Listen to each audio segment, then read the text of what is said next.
जेव्हा शेतकरी बियाणं पेरतं किंवा एखादी रोप लावते आणि त्या पिकाची वाढ बघतंय, त्यावेळेस समजा असं झालं की कधी अचानक वादळ आला किंवा गरजेपेक्षा जास्त पाऊस झाला, तर त्या पिकाचं 100% नुकसान होतंय.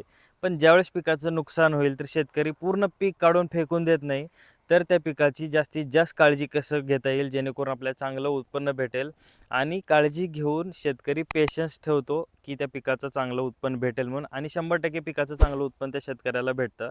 सेम आपल्या म्युच्युअल फंडमध्ये किंवा तुमच्या इन्व्हेस्टमेंटमध्ये मार्केट सध्या डाऊन आहे बरंच 15, 20, 25% पोर्टफोलिओ डाऊन आहेत.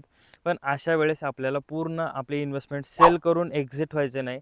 तर कशाप्रकारे आपल्या पोर्टफोलिओमध्ये डायव्हर्सिफिकेशन करता येईल किंवा ते एस-आय-पी वाढवता कशी येईल, लमसम करायचं असेल, ॲव्हरेजिंग कशी करायची, हे करून आपल्याला पेशन्स ठेवायचं आहे आणि लाँग टर्ममध्ये इन्व्हेस्टेड राहायचं आहे. 100% आपल्या पोर्टफोलिओमध्ये चांगले रिझल्ट आपल्याला दिसणार.